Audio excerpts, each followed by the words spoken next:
my personal style of education, but still entertain them, bring them along with stories, right?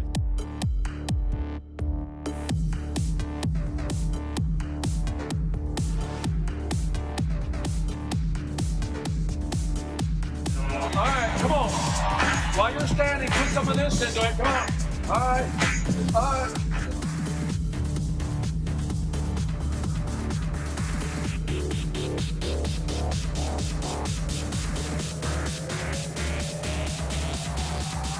Who do we want to learn from? People who are what? Killing it.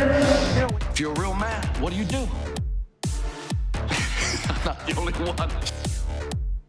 You can't wait to tell your spouse. You can't wait to tell your colleague. You can't wait to go to work and tell somebody. And you're like, oh my God, I can't wait. So what happened? If you haven't seen my TV show, you should get cable. That's what you need to do. From doing a TV show to doing corporate events, I've been so lucky to connect with many passionate entrepreneurs worldwide. What I've learned from a business perspective, Because this is the formula for success, no matter who you talk to. Attitude will drive your behavior. Would you agree? And your behavior will drive your consequences every single time. We got the concept. Okay, we got the concept. We got the equipment, right? We got the brand. You guys got that. And then again, we got the content that we create. That's the easy part. This is the big one, the big C, which is the commitment. What should you do? That's right. All right. 10Xers, do not fail me. True test. Here it comes. There's skill, and then there's will. Listen to what I'm saying. There is skill, and then there is will. And here's the interesting thing. I know a lot of people who have a lot of skill, but have no what? Will, right? You ever look at somebody who's successful, and you say, why them, why not you? Yes, okay, that's me too. You have more control, but your costs are also going to be higher. Now, here's where some of the magic is starting to kick in. You can talk to any CEO in the B2B business, any CEO. You walk into his office and they only care about three things. People too. Yeah, you with the suit, put it up. There you go. I hope you can see this. I'll try to draw big. Let's pretend for a moment that I had 7 territories. You remember I wrote that out? Yes or no? Boom. Territory 2, territory 3, all the way to territory number what? 7. So now I've segmented my market. So content is going to start being created by machines. And I'm telling you right now that those people, you guys, the content creators that connect with people are the ones that are going to win.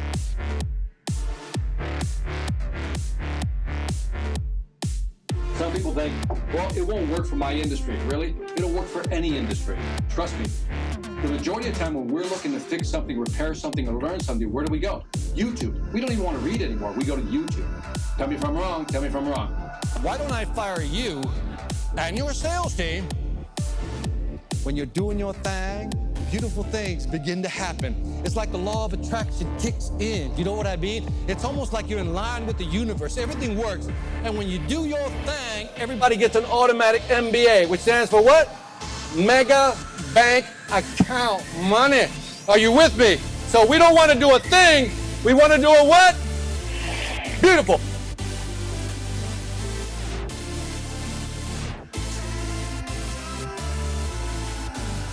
All right, put it all together for Victor Antonio. Here we go. All right, there you go. I'm not here to mess around. You ready to learn, yes or no? That's how it works in today's market. Whether it's B2B or B2C, you see the similar pattern.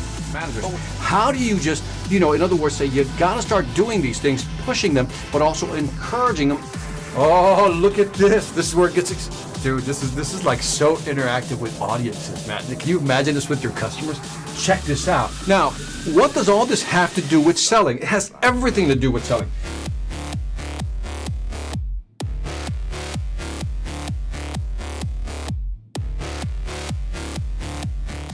All right, man. Welcome to another Sales After Dark. This is Victor Antonio, where money never sleeps.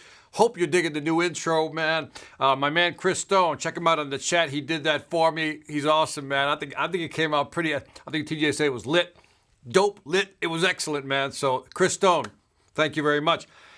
Anyway, if you're watching this on a replay, just a quick reminder here, fast forward 5 minutes more or less because I got to say hi to my people, and then I'll jump into some content, then I'll take some Q&A from you guys. So let's see who is in the house.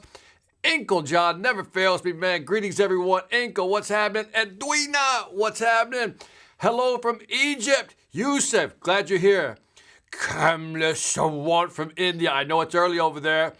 Mia Knox, West Coast Mia says, love the opener. Chris Stone, that's all you need. Once you got Mia's approval, let's move on. It's a great intro. Here he is, Chris Stone. Check him out. Go look him up, man. It's a fantastic intro. I love it, man. I really do, man. Thank you. Great work. TJ Salgado. Good day, Master V. Are we in a celebration or a webinar? I think we're in a celebration, man. Why not, right? My goodness, I missed Tuesday's session. I thought there was no SAD. This opening is lit. Again, thank Chris for that, man. He did a great job. My man, Trinidad Tobago himself, the man himself, Jared, here he is, man. What's up? Back at you, brother, man. Always love it when you're here, man. Thank you for being here. Amazing. Thank you right back at you, man, for being here. Happy Thursday, back at you. Looking forward to the topic. So am I.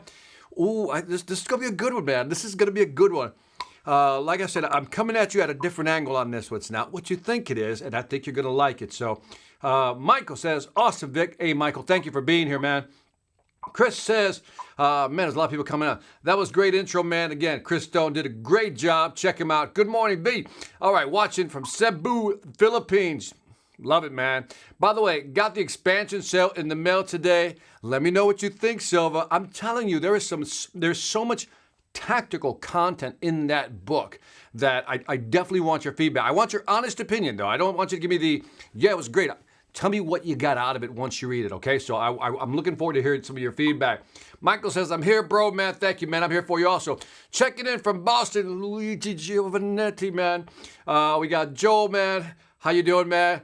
Love your stuff, man. Changing my life. Thank you, man. Appreciate that, man. That's always making me feel good. CF in the house. What's new? It's all good. CF got a new intro. That's what's new. Here we go. There you go. Hello from the Philippines. Kai. Love that. That's a cool name, man.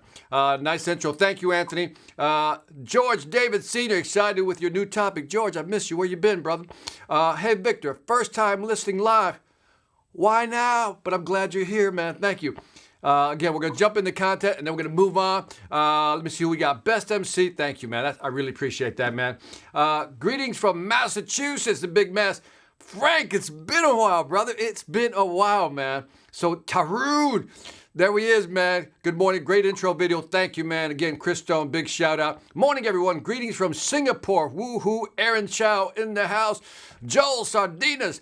Bay Harbor, Florida, man. Did you guys get a lot of rain? We got a lot of rain today, man. We got a lot of rain here in Georgia. Hey, from Singapore, Benny KP Tan, man.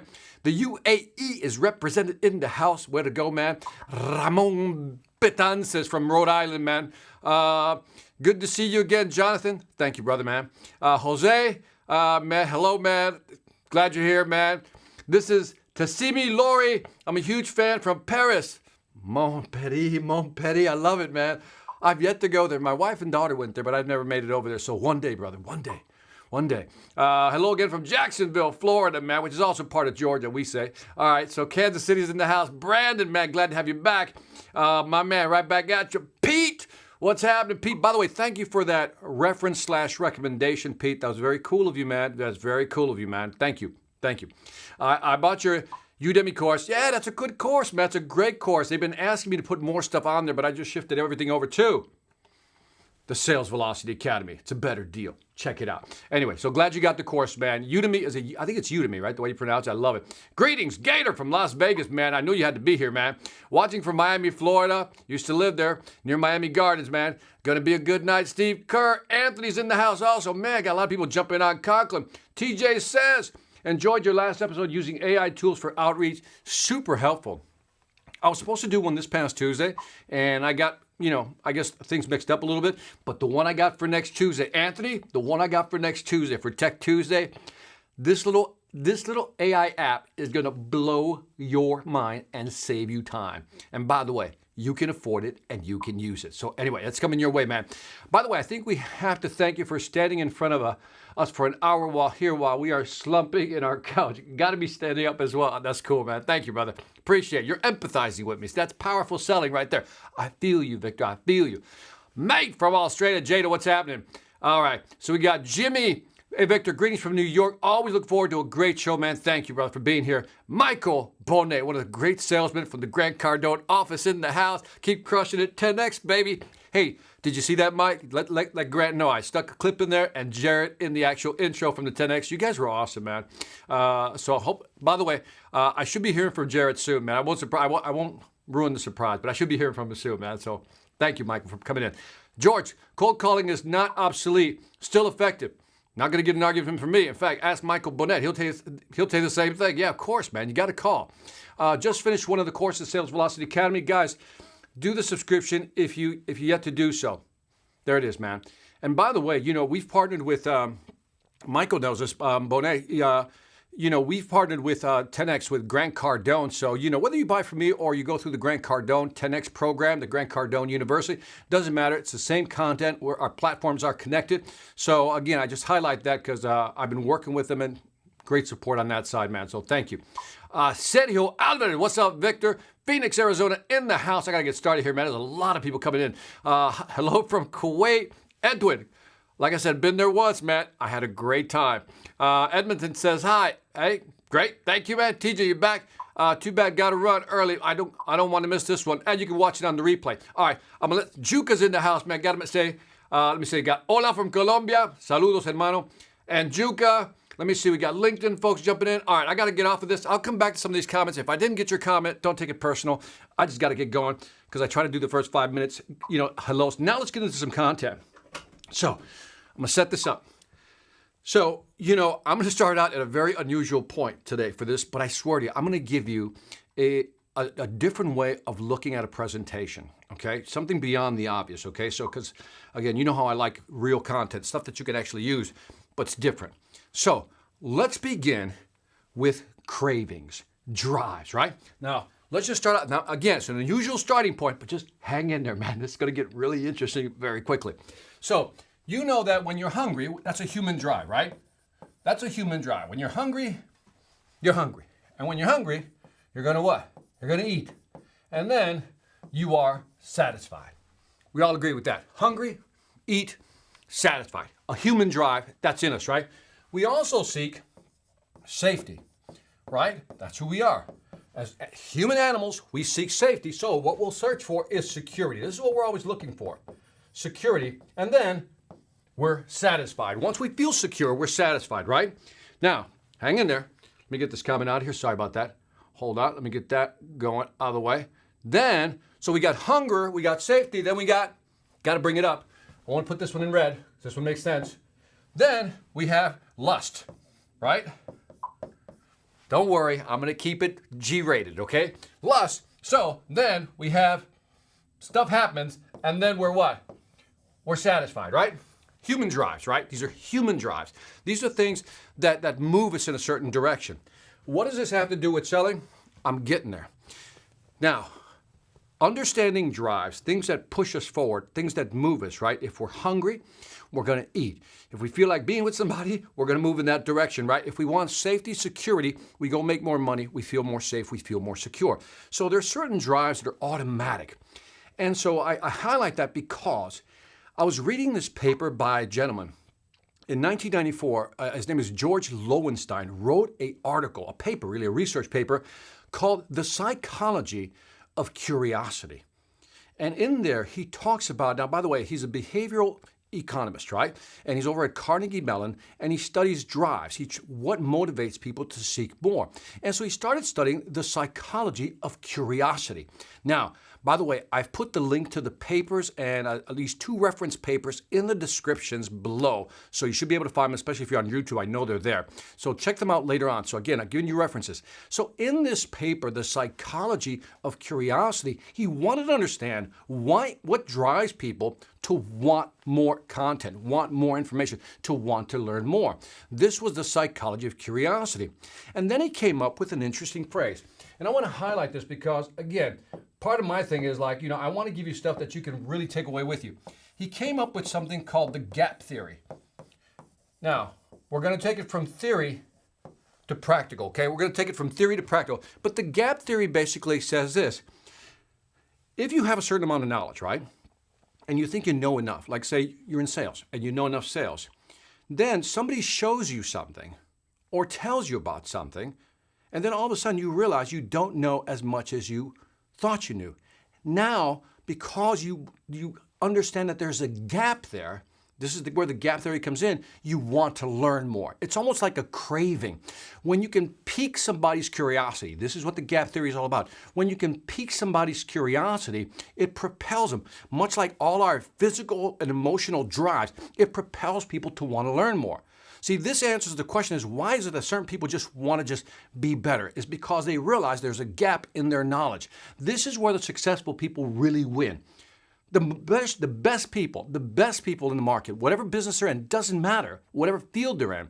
The reason they're so good is because they always notice a gap in their knowledge and understanding. And as soon as they realize there's a gap, like they don't know enough, they go out and seek the information. Maybe why you're here watching this live stream, right? Sales After Dark. So when you talked about the gap theory, it's all about how do you create gaps to get people to want to bridge that gap. Because when you create a gap, which I'm going to explain, I'm going to give you a perfect example, 3 examples.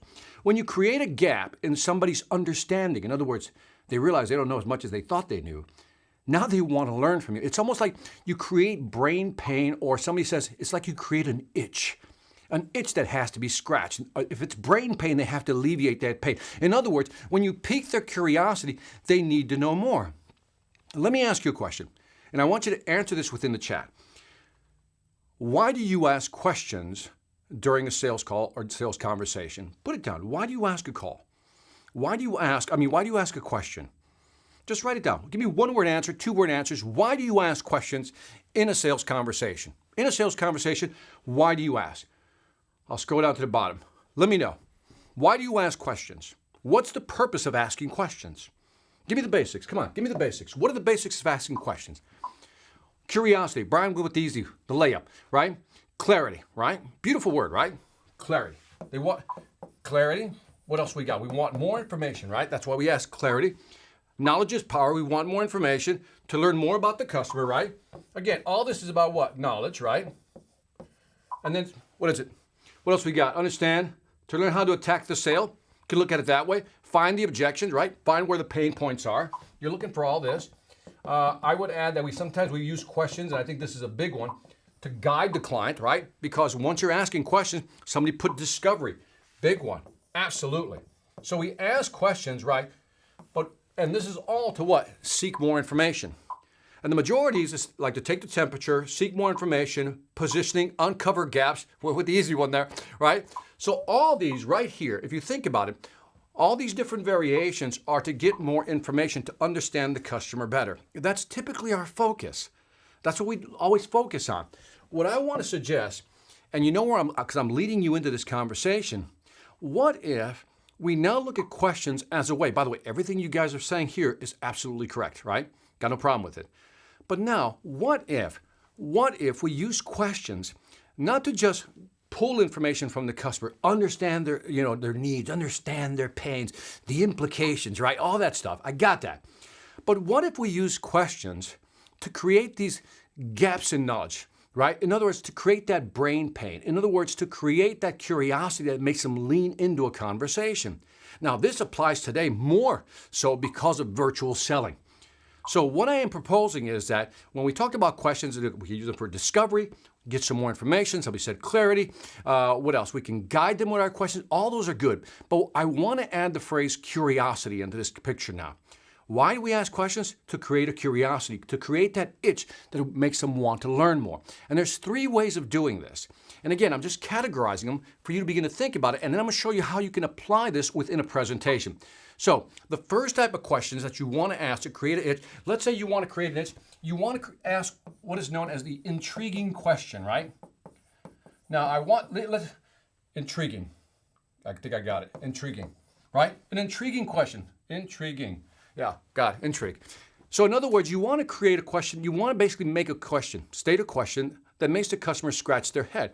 For example, what if I'm doing a presentation, right? Whether it's virtual or face-to-face, one-to-many, right? And I say something like this. Based on companies I've worked with in your industry, they've been able to double their sales with half the people. Why is that? Now, in other words, what am I saying to the company? I'm challenging them, right? I said they've been able to double their sales with half the people that you have. And immediately they're going to go, well, how? If you ask an intriguing question, the immediate mental reaction is how? How do they do that?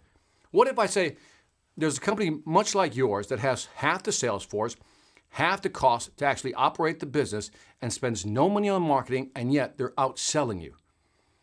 And their immediate brain reaction, that craving, is like, well, how do they do that? Right? And at that point, they lean in. This is where you see some of the best presenters do this, right? They always make a statement or ask a question. How is it possible that a company, much like yours, has twice the sales, half the people, half the operating costs, and has no marketing, and has more leads that they could handle? Immediately, your brain's going, what? Right? If you ever go to these presentations where these big speakers on the stage, really listen for these intriguing questions, because what they're doing is creating a gap in your brain. Because you thought you understood your business, but somebody just told you that somebody's selling twice as much at half the cost and basically with half the people, and they're making more money, not spending money on marketing. And you're like, well, how do they do that? That's the first step in creating that intrigue. So keep that in mind. That's the first one, right? So I will call that number one. Number two, when you look at questions, how about a prediction? What if I ask a question? This is a prediction question is a very interesting way. If I were to ask you just a simple question, let's say I ask you to predict something. Again, this is part of my presentation to you as a group. And I simply say something to the effect that says, look, if I were to ask you where your revenue is going to be in the next 5 years, what do you think they'd be? They'd give me a number. I said, now let me tell you a story about a company that started out in your position, and over the next 6 months, here's what they did. What do you think their numbers are? Right? They're going to predict, right? They're going to give you a number, and they're going to hold that thought. They're going to guess a number, they're going to hold that thought. Now, how many steps did they take to get there? How did they do it? So forth and so on. These are going to be things that they're going to want to know. But by asking them to make a prediction, this is a tough one to explain. If you ask them to make a prediction, you're asking them to kind of predict what's going to happen in the future. Now they want to know if they're right. In other words, I can bring up a case study and I'll say, this company right here is implemented A, B, C, D. What do you think their revenues are for next year? They're at $20 million. What do you think their revenues will be for next year? Because I have the numbers. Right? So again, you just set up a case study. I have the numbers. In 1 year, what do you think they'll hit? And somebody's going to guess 30, 40, 50, 60, right? Whatever it may be. And then all of a sudden, people want to hang in there into your story because they want to know what the answer is at the end. So having people commit to some type of question, some type of answer rather, gets them to kind of stay in the game because they're listening to you because they want to see if they're right.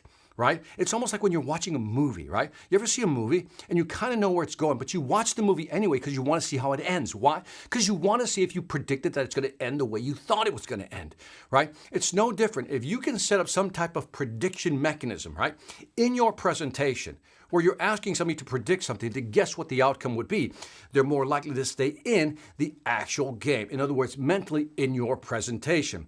Now, the third one I think is an interesting one. The third one is a challenge, right? Now, here's a challenge. Now, I want you to do this exercise with me. True exercise, do it with me right now. I want you to find how many ways can you think of to avoid giving a discount? It's a question I'm asking you right now. How many ways can you come up with to avoid giving people a discount? Just think about it right now. Take a moment to think about it and write them out if you can. How many ways can you come up with to avoid giving people discounts? How many strategies do you have to avoid giving people a discount? All right, that's one way of asking the question. Now, in your brain, you're starting to write these things down, right? Or at least think of 2 or 3, right? And it's coming to your mind. How many do you have? Juka has 10 ways, right? Ramon has 7 ways, right? Come on, give me some more. Give me some more. There's 10, there's 7, got 2 numbers. Come on, don't be afraid. Don't be afraid. And I trust your numbers. I trust that you're not making this up. So we got a dozen. Gator's got 12. He's going 12. All right? Jink has 3.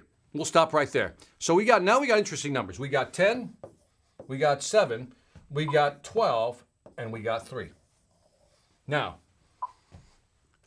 what if I told you there are only 8 ways?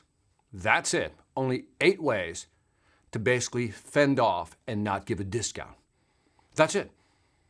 I'm going to show you those right now, right? So I'm going to show you these right now. Now, let me just stop. Now, if I did that in a presentation, what's your brain doing? What is your brain doing at this point? Let me walk through it. Let me go back to who did 12.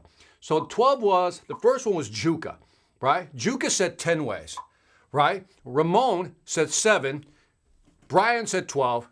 Jing said 3, right?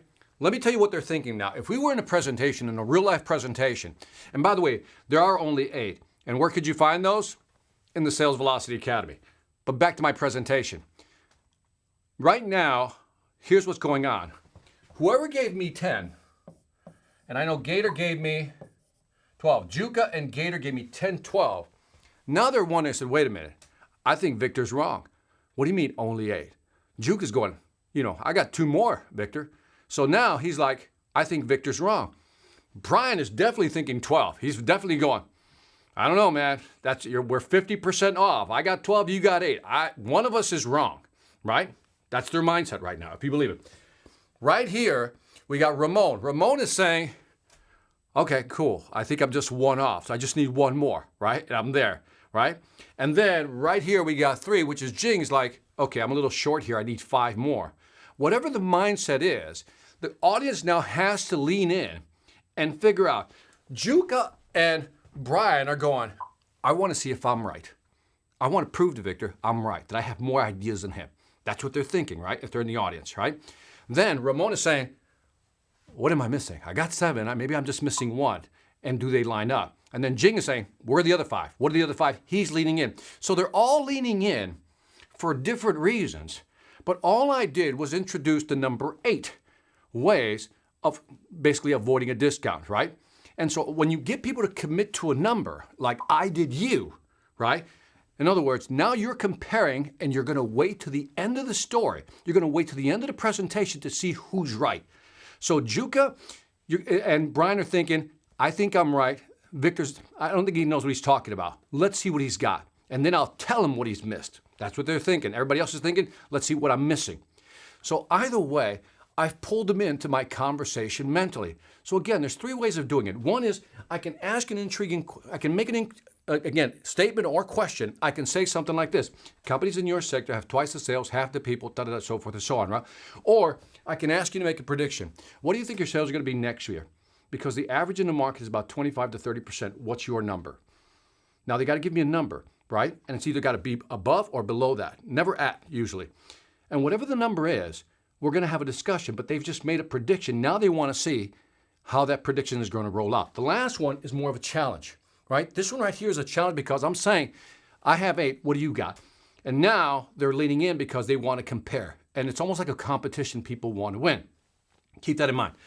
Now, so if you believe those 3, if you like those 3 types, then now, as I help state, this is the home stretch right now. Okay, we're going to wrap this up. If you can use any of these questions, how would you use them in a presentation? And again, think about a virtual call or even one-to-many when we get back to the face-to-face deal. There's several ways you can do this. You can choose to use 1, 2, or 3. In other words, the first one, second one, and third one. Right? The first one was you can use the intrigue. You can use, I think, the challenge, and then you can use the what was the fourth? The fourth one was what did I give you? The prediction. The prediction. So you got these 3, right? So at the beginning of the presentation, you can pick one of these questions and maybe arc a whole presentation. Let's say it's 45 minutes based on one of these. Let me explain it this way. We can have the prediction question, which I said, I got 8 ways of preventing a discount, and that's all they are, right? And then I can go through the whole presentation and explain them, and I'll keep everybody in the conversation because everybody wants to know the answer at the end. But a more powerful way of doing it, and this is what I want you to start thinking about, is what if, same way, you can use all 3. You can use, maybe I start out with an intrigue question, right? This is a 45-minute presentation right here. And then the intrigue question pretty much ends right here. In other words, I answer the story right here. I can do an exercise right here. And then I can insert a new challenge question and then again, end the conversation right there. Then I can do the prediction one and have another conversation right there. So I can come up with different ways of using different questions to keep people engaged. Because what's our goal? If this is a 45-minute conversation, again, I'll use red as activity. If we just, most speakers when they speak, they go blah, blah, blah, blah, blah, blah, blah, and attention, this is the tension right here, goes down. But what happens when you keep switching it up? These are like pattern interrupts. When you keep switching it up, you're basically holding their attention every time you're inserting these types of questions. And again, what's powerful about the question is that you're asking a question, whether, again, it's about prediction, it's about challenge, it's about an entry. You're asking something that makes them feel insecure about their own knowledge. That's the powerful part about curiosity. Are you asking them questions that make them question their own knowledge? And the best of the best salespeople know how to do this. To give you a visual, by asking a good intriguing question, a good predictive question, a good challenging question, you're like mentally pushing them back on their heels because they thought they were sure of themselves, but now they kind of go, well, I thought I knew the answer. I thought I knew my market. I thought I knew what our strategy was when it came to growth. But now this guy's making me think I don't have all the answers. Let me lean in. That is the gap theory. So ask yourselves, as you're going through your presentations, as you're having these conversations with your client, are you creating gaps in their knowledge? In other words, if they're here at a knowledge level, our job is to create this curiosity that we have a little more knowledge than they, and then they'll lean in. And that is all I wanted to talk to you about tonight. So this is like the gap theory. And again, you can introduce it. You can use different questions to bubble them through. But instead of just using your basic discovery questions, your clarity questions, digging for information, trying to guide the customer, ask these types of questions to get them to lean in because they want to be right. They want to know, am I right? How is that possible? These are the two questions. If you can get a customer to go, huh? How is that possible? How do you do that? I didn't know that. Tell me more. That's it. Now they're mentally leaning in because you're asking these type of questions. So on that note, I'm ready to take questions. Let me know what you think of this one. Like I said, I've put the resources down here with the papers if you want to read them.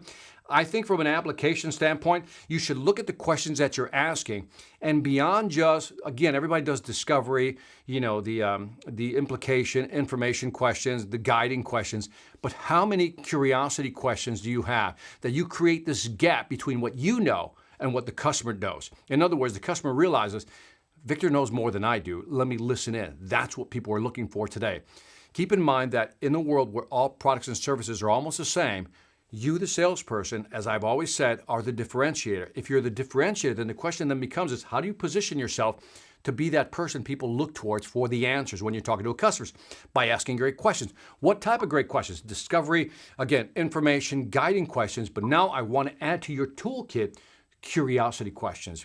Give them some intrigue. Give them a little challenge, right? Give them a little prediction. See if they can figure it out. See if they can guess right. And by peppering these throughout the presentation, you'll keep them cycled through and in the mental game. So anyway, let me go down here and let me see. We got Juke. Oh, you guys got still numbers. I'm going to start right here. Let me see. TJ said what? Oh my God, this is very powerful. We'll add this to my presentation on Monday. Thank you. You're very welcome. Let me get to the comments. You got, it does what? It does what? Yeah. What are the 8 ways? Right. Okay, so that's in the Academy. Go watch it. See, Pete knows the answer. Go watch it in the Sales Velocity Academy. And if you come up with more than that, you let me know because I definitely want to hear. Because if you got 12, Gator, I want to hear what the other 4 are so I can share it with everybody else. Okay, Pete's just laughing at this. All right, cool. Okay, so I had a variation that could be subparts of your 8. Okay, so that's right. Because when you start categorizing them, you may go from 12 to 8. Now, what's interesting is we're having this conversation and there's people who don't have access to the Sales Velocity Academy. What are they thinking? What are they talking about? What's in there? And again, you're just creating that curiosity. So it all works, man. Spencer says, love it. Juka says, just brilliant, man. I hope you enjoyed it. I didn't know if it was like going to be too deep. Sometimes it's like when I look at these research papers, when you read the paper on the psychology of curiosity, by the way, it's a heavy read. You know what I mean? So it's a heavy read. It's not a light read. So just keep that in mind. But I try to pluck out the salient, useful parts because the rest is just too much data for the brain, if you know what I mean. Enoch says, great, Victor. Thank you very much. good book about questions in selling. I always like question-based selling. There's a book, I don't know who the author was, Drew, but his question-based selling is a good book. So I love that book. So look that one up. There's a lot of good books on that one. Excellent info. Create a cliffhanger so they stay engaged to fill in the gap. Great way to look at it, Victor. There it is. It is a cliffhanger because it is a story. I think people forget that when you're doing a presentation, it's a story you're telling, right? It's like you got to follow a narrative, right? Whatever the narrative is, but it's a story and it has highs and lows, right? And I think people who know how to do that really know how to work a presentation. Mia, great info. You're the best. Thank you, Mia. Love you being here all the time. In a B2C space with a one-call close cycle, what are some recommendations to start faster? In a B2C close with one-call close cycle, what are some of the recommendations to start faster? So, Steve, I'm going to assume that you're talking to the right people, right? And you're talking to the right the stakeholder, right? Can I assume that? Because I have to assume that, right? Because I need to know that you're talking to the right person. Because it's a tough question to answer because if I'm selling pools and I'm talking to somebody who doesn't have a room for a pool, it doesn't make a sense. So if I assume that you're talking to a targeted client and you're saying, what's the first step in? The first step is to qualify who I'm talking to, right? This is Victor Antonio with Sales Velocity Academy. And whatever you want to say in terms of, I hate giving people phrases and words because there's so many scripts out there that you can use so many different ones. Probably one of the best books out there, I think, is a book by, if you want some great phone scripts, by Brooks. I forgot what his first name is. Bill Brooks, I think, is his name. Has a great book on phone scripts. I mean, he's got about 300 pages of different scripts that you can use just to open a conversation. But again, if I don't know your product and what you're trying to accomplish, it's very hard to give you that, right? So check out that book. Let me know what you think. It's a good book, worth the investment, man. He's written 2 books, and if somebody knows his first name, get back to me on that, or at least type it in so I can give that to Steve. But he's written a great book. So me, if I'm calling, I'll give you mine, Steve, to be fair with you. When I'm calling, I'm always calling a VP of sales. That's typically who I call, Director of Sales, VP of Sales, right? And my first question usually is, do you have an internal training program that you're currently using for your sales team? And that usually triggers the conversation. It doesn't have to be that complicated. For me, I know who I'm calling, I know why I'm calling, I know what I'm trying to sell, and my qualifying question is, do you have an online platform within your company to help your sales team achieve blah, blah, blah success, or grow your business? And they're going to say, yes, we do. I said, well, our system typically complements systems like what you have. May I ask what you have? And then I just try to pull them into the conversation. If they don't know, if he can't tell me or she can't tell me right away what they have, then I question whether they really have one or not. Anyway, I don't want to get into that one, but that's a good conversation. We should have a longer conversation on that one, Steve. In the Challenger sale, to start a presentation, one should start with an insight. Do these questions are like insight we're sharing with customers, but in the form of questions? Tarun, so the Challenger sale came out in December 2011, right? 2011. So we're talking, so let's just call it January 2012, right? And so it's been 8 years. By the way, still one of my favorite books, one of the best books on B2B, still a powerful read. But here's what's changed. And the folks at CBE who wrote the book actually said this has changed. So it's just not me saying it, they've said it. Is that in the last 5 years, just in the last 5 years, everybody's now producing insightful information. The world is full of insight now, right? So that right now, even insight has become a commodity in a very rare way. In other words, everybody has insight. And their whole thing now is that what customers are looking for is clarification. As somebody pointed out here, I forgot who she was. She pointed out they're looking for clarification in this sense. And the phrase they use is they're looking for salespeople who are sense makers. Sense makers are people who can help them clarify the conflicting information out there. So there's a lot of insights. So to answer your question directly, it's not insight in the sense that, hey, did you know? You could use it as a variation of that. But this is really about demonstrating that they don't know something. Again, I guess we can call that kind of an insight. But if I'm asking you, if I'm challenging you that you don't know the 8 ways, for example, of how to basically counter a discount, then that's going to create this mental gap in your brain. Well, what are the 8? So that's kind of what I'm talking about. Look for gaps in knowledge. If I give them an insight that like, I didn't know that. That's great information. That gives them the, I didn't know that, right? But you want to give them a, and then when you get to the end of your presentation, they go, okay. So it's almost like you want a combination of, And then, at the end. Like, how can that be? Huh? How can that be? And then when you go through, when you get to the end, say, oh, I get it. I see how that works. That to me is different than insight. But again, maybe it's a variation of it. Maybe we're just playing with words here and semantics. You might be right. So it's a great question. Thank you. Sales FOMO, fear of missing out, man. Absolutely, man. Thank you for your knowledge. You are the man. All I know about is adding value. Hey, one of my favorite books, I think it was by Tim O'Reilly back in the day, called Value Added Selling. Doesn't get old, man. How would you know if your questions are above what the information the customer already knows? Always a tough one, Jerome, right? Because, this is, eye level is buy level, as we always say in the sales business, right? And so you got to understand where the customer's head's at. And that's why I'm not saying that you replace discovery questions or information questions or clarity questions, clarification questions, or use guiding questions. I'm not saying discard those. But typically, Jerome, if you think about it, if you know your business, if you really know your business, I don't care what business you're in, if you know your business, you know their business. You really do. You know what I mean? If you know where you fit in their business, so for example, you're part of their supply chain, right? If it's a big company, you're part of their supply chain, you understand their business, you understand what they're trying to do, increase revenue, reduce costs, expand market share. That's what they're trying to do. The question is, how can you help them do that? And so when you're coming in, you've got to make sure that some of the case studies you have are something that you can present from your perspective. That's something they've never seen, right? They don't have that information. So for example, if I use a personal case study, I helped X company, X ABC company grow their sales. Here's how we did it in a totally different way. Well, they don't have that information because it's mine. It's unique to me. So try using information that's unique to you or your company that they don't have.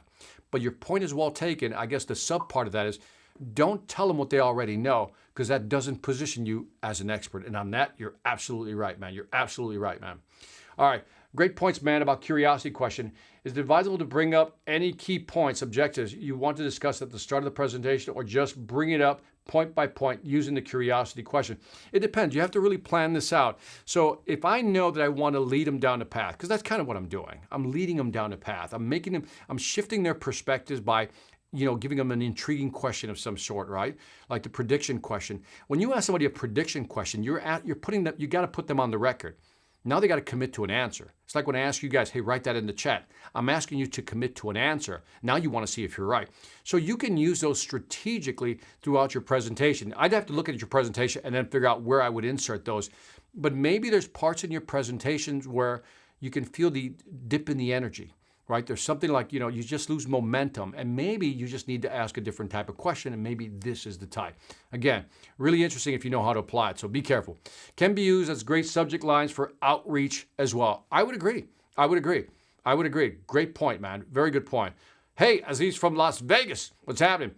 Aziz, big fan. Thank you very much, man. Awesome as always, man. Thank you, guys. And I'm going to roll off here in just a bit. I meant above what the customer already knows. I think I answered it, right? Let me know if I answered it, Jerome. I think I got it already. Power Questions is a great book of questions for all. A great, easy Power Questions by Andrew Sobel. I think I've read that book. Again, a lot of great books out there. And I think at the end of the day, like I said, when you read books like that, you read other books like Questions-Based Selling, when you read some of the phone script books by Brooks, again, there's so many different scripts in there. I mean, look at Grant Cardone stuff. You want to see some heavy question-based selling? Check out Grant Cardone stuff. I mean, his objection book is a beast of a book, man. It's a beast of a book. And most people think, because I have it, I've read it, and most people think that it applies only to the car industry. No, there's good stuff in there, man. Beyond B2C, it goes into B2B. So a lot of good stuff out there. The question is, as salespeople, what are the ones we need? And how do we use that within our presentation? We don't need 101 closes. You know what I mean? We don't need to learn 101 questions. We don't. We just need to figure out what are the essential questions to guide them in the conversation. I always challenge salespeople. I said, you got to nail that 15, 30, 45 session. By 15 minutes, 30 minutes, 45 minutes, you got to nail those 3 sessions. In other words, no matter how much time you have, whether it's 15, 30, or 45, you nail that. You know what your sequence is. You know what questions you have to ask. Those are the best presenters. They know how to do that. They can expand time, shrink time. What do you want to talk about? How much time do I have? I know where I'm going. I know how to guide you. And so pick your questions carefully. Hello there. He's just saying hi. Cool. Build value first. I agree, man. Yes, for sure. All right, I'm going to roll up out here. Here's my man, Doug Lehman. Engage with stories that are compelling with compelling results. That's really it. And again, when they're your stories, they're always going to be unique to yours. This is why I tell up-and-coming speakers who want to be professional speakers, stop using stories that are in the market. Stop using stories like stop telling the Kentucky Fried Chicken story. Stop telling the Thomas Edison story. Stop telling, I don't know, the Steve Jobs story. Stop telling the Netflix blockbuster story. Everybody's heard these stories before. It's when you use your own stories and wrap your lessons around them that they become that much more powerful. So anyway, so the final thoughts as I roll up out of here. All right, final thoughts for the evening. Again, thank you for joining me on Sales After Dark. So when I heard about the gap theory and I started reading about it, I kind of knew what it was already. There's other ways that people have put it. There's something called information asymmetry when there's a difference in information, right? And so what we're doing is letting the customer know that they don't have all the information, that they really don't have all the answers. That's really what the gap theory is about, is letting them know that there's a gap in their understanding, in their knowledge base, and that we have some answers they don't. And the way you do that is by asking these curiosity questions. Again, whether it's an intriguing question, whether it's a challenging question, whether it's a prediction question, you pick. And it pulls them into the conversation because people want to be right. That's what I love about the prediction question, because people want to be right and they'll hang in there to the end of a presentation just to prove that they are right. So use these strategically as part of your sales toolbox when you're doing a presentation. And again, this works best in, I think, a presentation format or a sales demo format. I think that's where these questions actually apply. So love to hear your feedback. Check out the resources I put down below. And again, I will see you guys on Sunday. But like I say, I'm going to do Tech Tuesday. I got something cool for you. On Sunday, I'm going to do a book review. I think you're going to like this book. I'm going to go through some of the content in the book.